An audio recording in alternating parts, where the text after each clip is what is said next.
Hey everybody, we are here for part 2 of our regular sourdough loaf.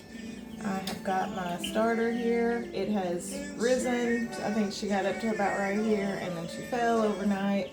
But you know what, it's fine. Some of the sourdough pages will tell you that you have to use it when it's at peak.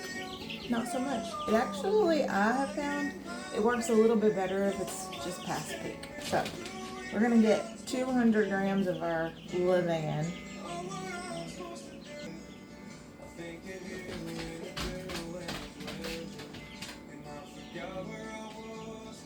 Or 213 grams.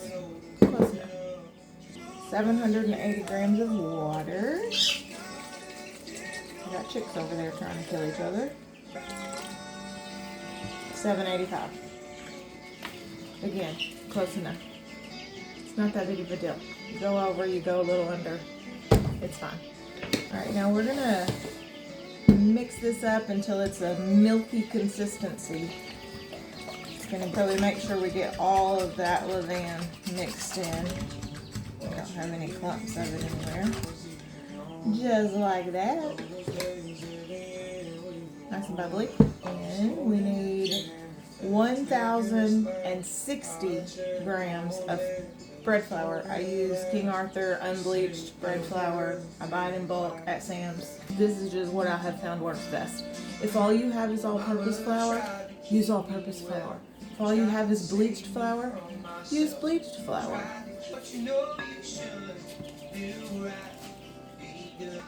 This is why I buy in bulk. Because I make 2 loaves every week. And then sometimes something else. Sometimes I'll add bagels in there or something like that. But we gotta have a loaf at my house, and Mom and Daddy gotta have a loaf next door. Okay, 1,066. Close enough. Again, with the salt, I use Himalayan sea salt. You don't have to use Himalayan sea salt. If all you have is regular old table salt, use regular old table salt. And make sure that you get flour all over yourself. That is a requirement. Alright, we need 20 grams of salt. Some sort of salt. 20 grams. Okay. Now we are going to mix her up real good until all of the dry flour is completely absorbed.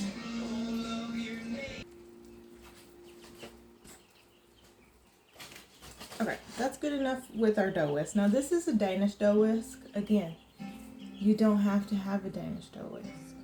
If all you have is a wooden spatula, use a wooden spatula. It's fine. It needs to be something that can hold up to the strength of the dough and get through it. But other than that, it doesn't matter. Alright, clean hands. I like to go in and just flip it over onto itself, just to make sure it's really mixed in good. You're not trying to get all the lumps and clumps out, you're just trying to make sure that everything's incorporated. Okay, I say that's all incorporated. Rubber scraper. Again, not necessary, but man, these things, if you buy anything on your sourdough journey, other than a scale, you do need a scale. It's best to do all this stuff by weight, not by measuring. But these little rubber scraper things, get some. They're cheap. I'm just going to scrape down the sides of the bowl.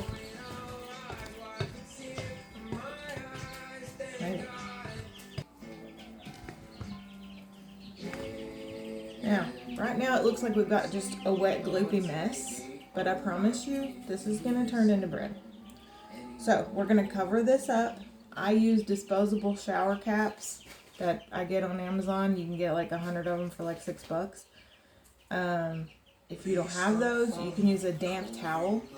I would use a damp, like tea towel, something that doesn't have fuzzies on it. So we're going to cover it up, let it rest for an hour, and then we're going to come back and start our stretch and folds. Okay. Okay, we are ready to do our first set of stretch and folds. We're going to actually do 4 sets of stretch and folds. The first one I usually just do regular stretch and folds. The second, third, and fourth I will do coil folds because it kind of helps build up a little bit more of that gluten network that you're looking for. So I keep a bowl of just water here. If you wet your hands before you do your stretch and folds, it helps to keep the dough from sticking to your hands.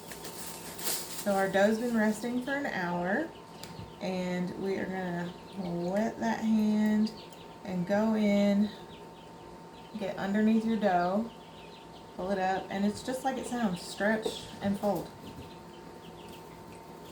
You don't want to get too much water in your dough because your dough's already fairly wet.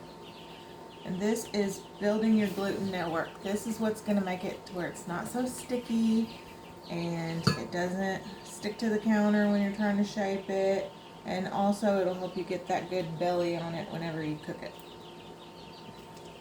Stretching, folding over the top of itself. I usually do this about 4 to 8 times, depending on kind of how it feels. If it feels like it's still kind of loose, I'll just keep going.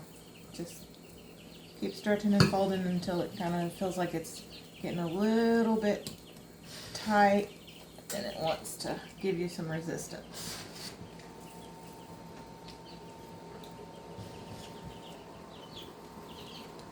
Alright, that'll do for now. We are going to cover this back up, set a timer for 30 minutes, come back, do our second set of stretch and folds. Alright, round 2 of our stretch and folds. We've got our bowl here. It's been sitting for 30 minutes.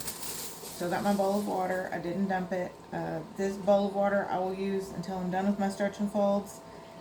This is what my dough looks like so far. I'm starting to see a couple of bubbles actually in there, but it is no way ready to cook with. So we're going to wet our hands, and I'm going to do coil folds this time. And actually I'm going to do coil folds this time, number 3 and number 4. And what you'll do is when you're done, you'll set a timer for 30 minutes and then do it again. So coil folds, you just pick it up from the center, pick it all the way up, let it dangle for a minute, and then put it back down and on top of itself. And we're going to do that again 4 to 8 times. Just, you're going to make sure you want to go all the way around your bowl at least once or twice. We're going to turn the bowl a quarter time. Do it again. You see how it strengthens up as you fold it, and it gets to where it's not quite as stretchy. Lift it up, shake it a little bit, plop it back down in your bowl. And this is actually building strength in our dough. It's not looking as shaggy anymore. It's starting to get smooth and shiny, and that's what we want, because that smooth dough is not going to stick to your hands. It's not going to stick to your counter. All right, I'm going to tuck her in, let her sit for another 30 minutes, come back and do it all over again. Alright, we are at stretch and fold number 4, and here is what our bread is looking like now. It's really smooth on top. We're starting to see some bubbles, and by stretch and fold number 4, you shouldn't need your bowl of water anymore. It shouldn't be sticky. You should have stretched it enough to develop the gluten enough that it's not going to be sticking to your hands. So it might a little bit, we'll see.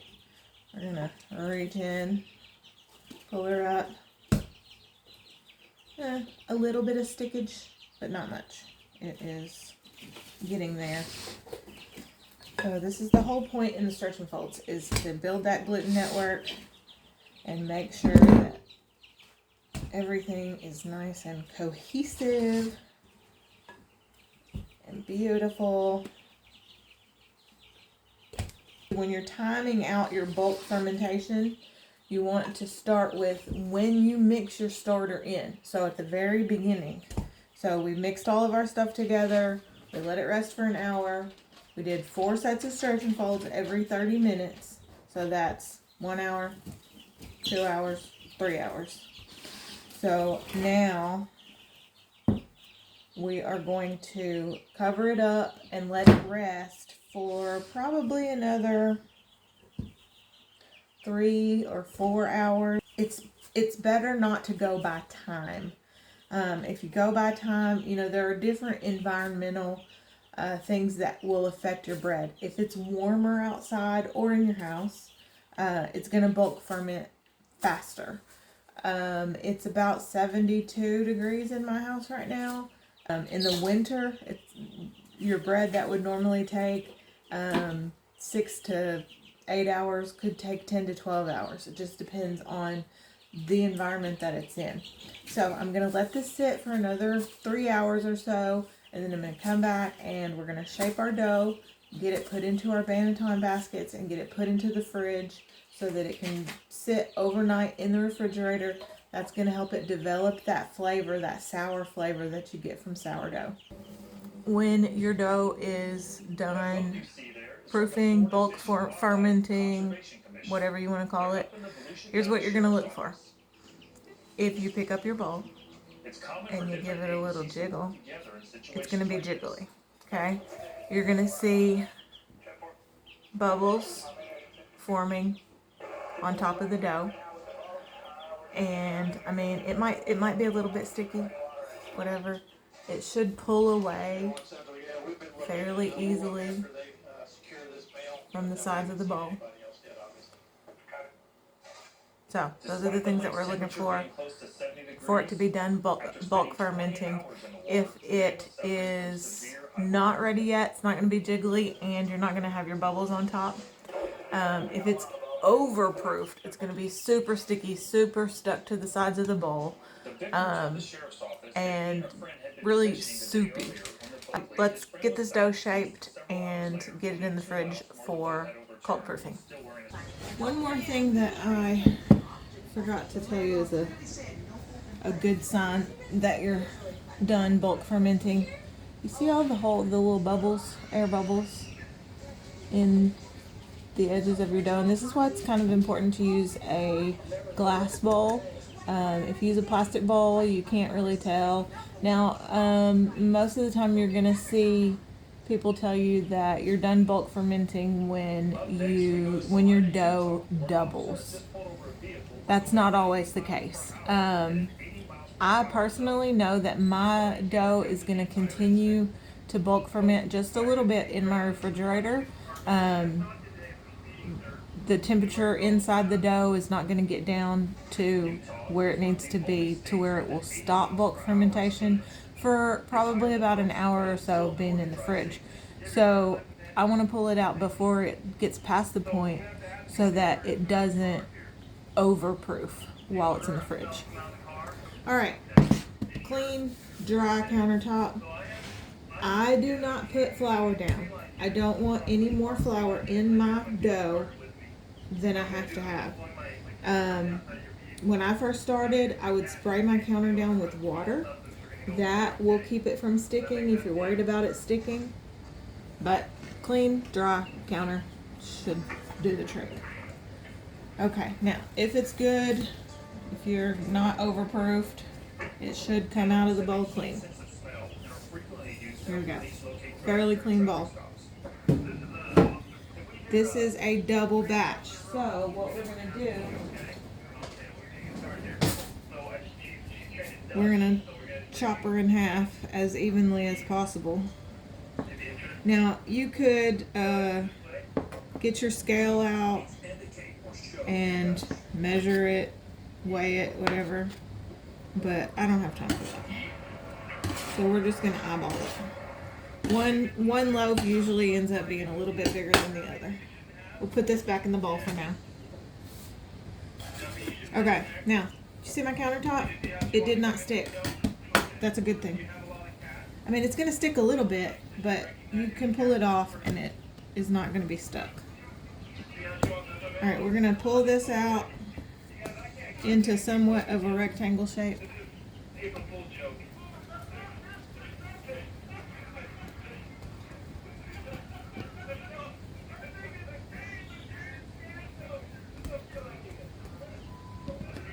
Alright.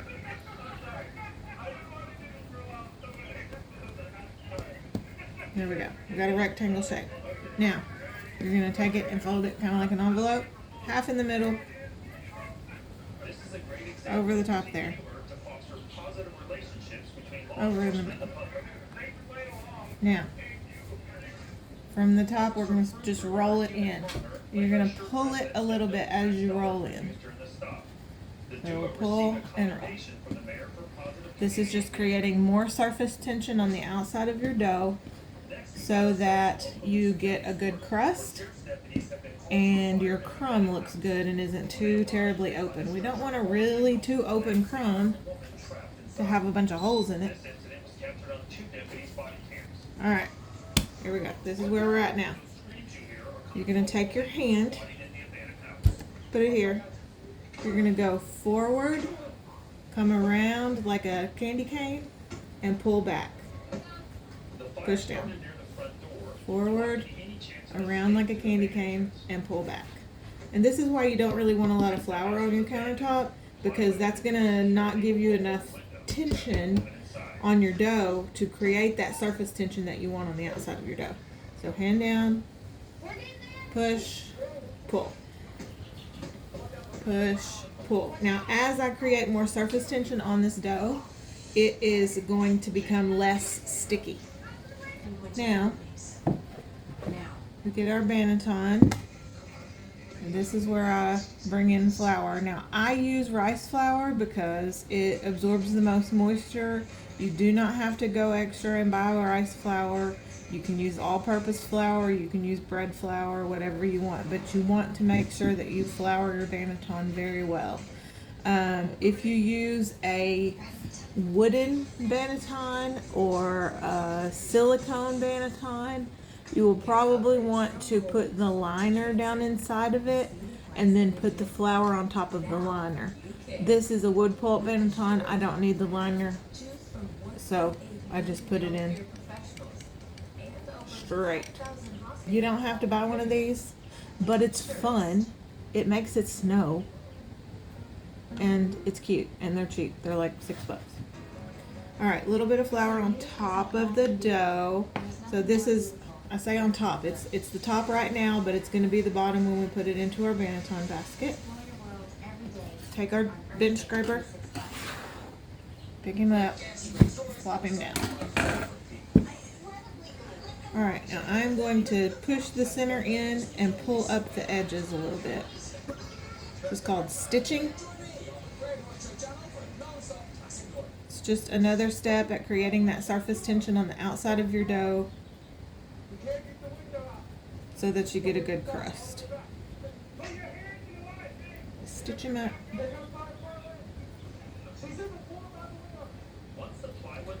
And then a little more flour on top, which when you pull this out of the refrigerator in the morning, or up to, it can be in the refrigerator for up to 72 hours. I don't like to do it for too long because that gives it a little too much of a sour flavor that we don't necessarily enjoy.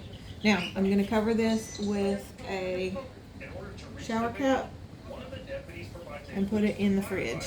And I'm going to do the same thing with the other one.